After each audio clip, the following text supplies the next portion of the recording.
حضرت امام شرخسی رحمۃ اللہ علیہ ایک عالم گزرے ہیں، ظالم قسم کا بادشاہ تھا۔ انہوں نے ان کو کنویں کے اندر ڈال دیا، کنویں کے جیل کے اندر انہیں ڈال دیا گیا۔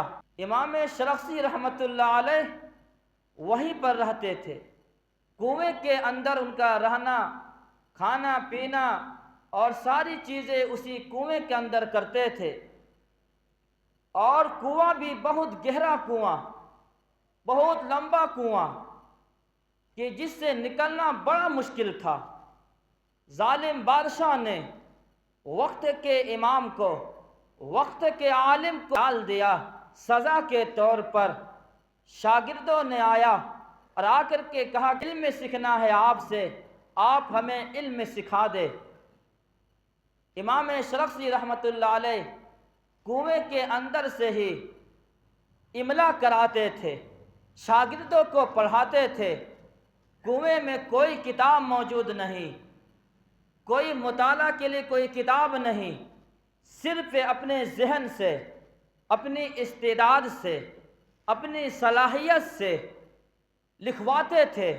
شاگرد کنویں کے پاس جمع ہو کر کے ان کی باتوں کو، علم کو لکھتے تھے۔ ایک وقت آیا کہ وہ کتابیں جو انہوں نے لکھوائی، املا کرائی، وہ کتاب ایک جلد کی نہیں۔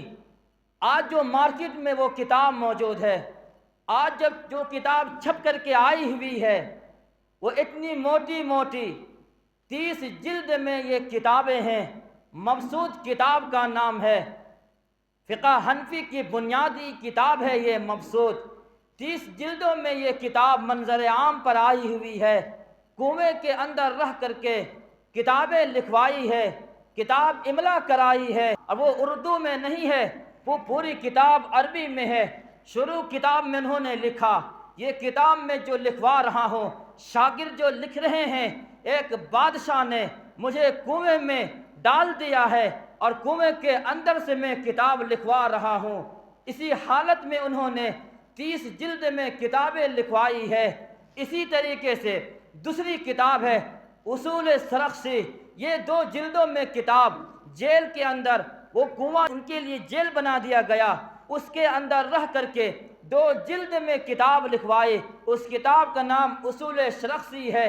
اور انہوں نے اس کتاب کے شروع میں بھی یہ بات لکھی کہ بادشاہ وقت نے، ظالم نے مجھے کنویں میں قید کر دیا، میں اس کنویں کے اندر سے کتابیں لکھوا رہا ہوں، اور شاگرد اتنے تاریخ کو یہ کتابیں لکھ رہے ہیں۔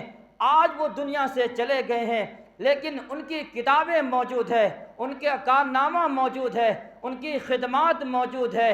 دین کے لیے، اسلام کے لیے انہوں نے جو اخلاص کی بنا پر کام کیا تھا، انہوں نے اخلاص کی بنا پر جو کتابیں لکھوائی تھی، زمانہ گزر گیا ہے، صدیاں گزر گئی ہے، لیکن آج بھی ان کا نام زندہ ہے، پائندہ ہے۔ کیوں؟ وجہ کیا تھی؟